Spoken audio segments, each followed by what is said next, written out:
Dari pemain yang dipinjamkan ke berbagai klub dan menjadi penghangat bangku cadangan, Cristante menjadi elemen penting bagi permainan Roma. Sepak bola menuntut Bryan Cristante untuk menjadi dewasa. Masalahnya, Cristante tidak tahu apa artinya menjadi dewasa, sampai akhirnya ia menemukan AS Roma.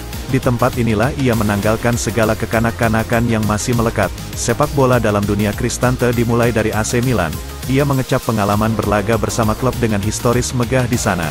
Mengawalinya dari Primavera, Cristante menjejak ke tim senior dengan melakoni laga debut di Liga Champions pada 2011. Setelah menjadi pemain terbaik di turnamen remaja, Torneo di Viareggio 2013, segala sesuatunya mulai melenakan. Barangkali Cristante merasa bahwa ia adalah tokoh sentral dalam sebuah epos, yang bakal datang padanya hanya kegemilangan demi kegemilangan. Ini hidup baru. Periode penting yang akan membuat seorang pemuda 19 tahun ke puncak gunung prestasi. Cristante pada akhirnya ditawari kontrak profesional oleh Benfica pada 2014. Tak masalah jika harus berkelana meninggalkan Italia. Toh, pilihan itu pula yang diambil oleh ayahnya sehingga ia memiliki paspor Kanada. Cristante punya gejolak yang meledak-ledak. Alih-alih menggunakannya untuk melepas sepakan menggebu saat bertanding, emosi itu ia luapkan sejadi-jadinya sehingga memicu pertengkaran dengan orang-orang di sekelilingnya. Mulai dari pelatih, rekan setim, lawan, hingga staf klub, semua pernah merasakannya. Maka dalam semusim Cristante hanya berlaga 7 kali bersama Benfica. Apa boleh buat, tak ada tempat bagi pembangkang di Benfica. Mungkin Cristante tak sedang melawan. Mungkin yang ada padanya bukan aura pemberontak. Barangkali itu hanya bagian dari kegigihan memperjuangkan apa yang diyakininya sebagai kebenaran. Di satu sisi, hal tersebut terlihat baik, apalagi buat pemain muda sepertinya. Sepak bola adalah tanah yang keras. Siapa yang tak bernyali akan mati terinjak. Di sisi lain, ini adalah malapetaka. Setiap tim membutuhkan jagoan, tetapi tidak ada yang membutuhkan sok jagoan. Watak yang entah bagaimana bisa mengendap itu menjadi malapetaka. Cristante terancam dipisahkan dari dunia sepak bola yang begitu dicintainya selama ini. Minimnya menit bermain adalah musibah. Kariermu bisa tenggelam jika kau tak segera mencari skoci. Apa boleh buat, pada 2016 Cristante mengiyakan tawaran untuk dipinjamkan lagi ke klub Italia. Palermo dan Pescara, dua klub itu menjadi tempat persinggahannya. Tentu saja semuanya tetap meredup. Namun dengan remang-remang seadanya, Cristante tetap menendang bola hingga akhirnya ia bertemu dengan Gianpiero Gasperini. Untuk melihat yang terbaik dari mereka yang telanjur dicap buruk, dibutuhkan ia yang pernah merangkak sebagai pesakitan. Dalam cerita Cristante, orang itu adalah Gasperini. Mirip dengan Cristante, Gasperini pernah terlunta. Pada 2011, ia ditendang dari kursi pelatih Inter Milan walau jabatannya baru berjalan setengah musim. Siapa yang menyangka Gasperini lah yang pada akhirnya membawa Atalanta berlaga di Liga Champions untuk pertama kalinya? Cristante hanya bisa berkata, ya, ketika Gasperini mengubah perannya dari regista menjadi trequartista, sepak bola Italia mengagungkan peran ini. Pemain yang beroperasi di 3/4 akhir lapangan alias area pertahanan lawan sering dipandang sakral. Masalahnya, Gasperini memberikan tugas wangi semerbak ini kepada anak muda yang emosinya gampang menggila.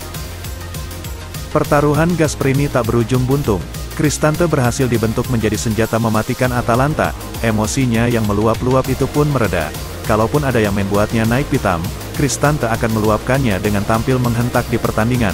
Bersama Atalanta ala Gasperini, Cristante memang tidak menimang trofi. Namun, di tempat inilah ia menyadari bahwa ia belum akan dipisahkan dengan sepak bola yang begitu dicintainya itu.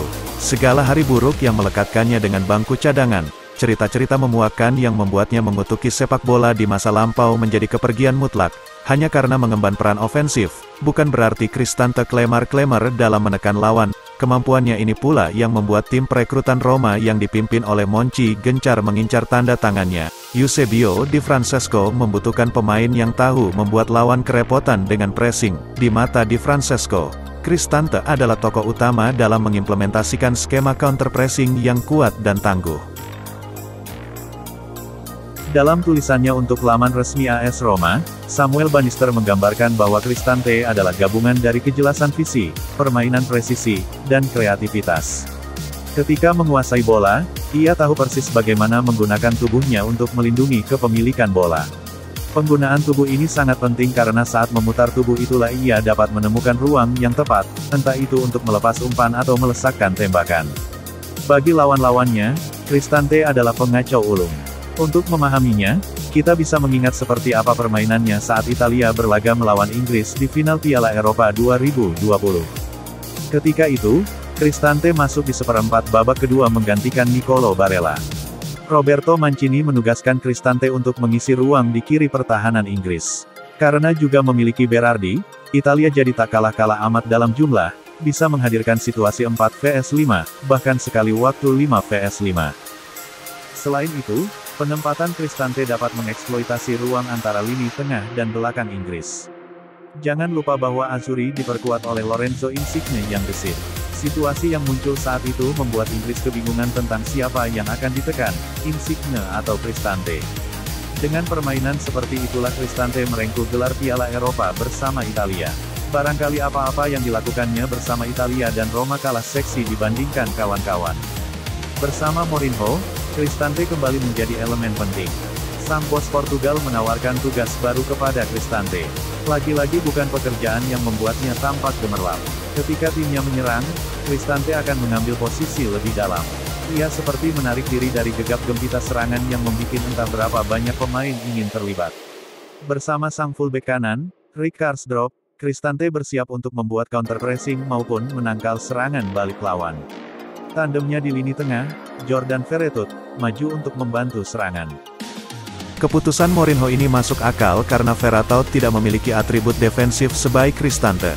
Jangan lupa bahwa Cristante bahkan pernah bermain sebagai bek saat dilatih Fonseca, dalam 3 pertandingan awal Serie A 2021/22. Cristante membuat 5 tackle sukses, dengan 3 diantaranya dilakukan di area midfielder. Statistik tersebut menunjukkan bahwa Cristante memang pemain yang benar-benar ditunjuk untuk beroperasi dan menjaga kawan-kawan di area tersebut. Veretout bukannya tak melepas aksi-aksi defensif. Namun, tidak ada satupun dari 2 aksi tackle-nya yang dibuat di area yang sama dengan Cristante, pun demikian dengan pressing. Mengutip statistik FBref, dalam kurun yang sama Cristante telah membuat 41 pressing dengan 39% diantaranya sukses. Jumlah ini merupakan yang terbaik di antara seluruh timnya. Suatu aksi pressing dinyatakan sukses, menurut statistik FBref, jika maksimal dalam 5 detik. Pressing tersebut mampu membuat tim menguasai bola. Serupa dengan tackle-nya, sebagian besar pressing Cristante itu pun dilakukan di area midfielder, 20, sedangkan 13 pressing di area pertahanan, dan 8 sisanya. Namun ketika Roma membutuhkan penggebrak, Cristante pun dapat melakukannya. Teranyar, ia mencetak gol pembuka melawan Sassuolo yang mana merupakan laga ke-1000 Mourinho sebagai pelatih. Dengan kecepatan dan kejeliannya menemukan ruang, Cristante menjadi pembeda. Berbekal segala kualitas itu, tak heran jika berulang kali Mourinho menyebut Cristante sebagai pemain pentingnya. Ialah yang menjadi tonggak penyeimbang permainan Roma. Sekian Sohib Galeri Sepak Bola, kisah Cristante. Tulis komentar kamu dan subscribe juga like videonya jika kalian suka. Juga pendapatmu pemain AS Roma yang mana perlu kita kupas, tulis di kolom komentar ya biar tim Galeri Sepak Bola ulas. Terima kasih, wassalam.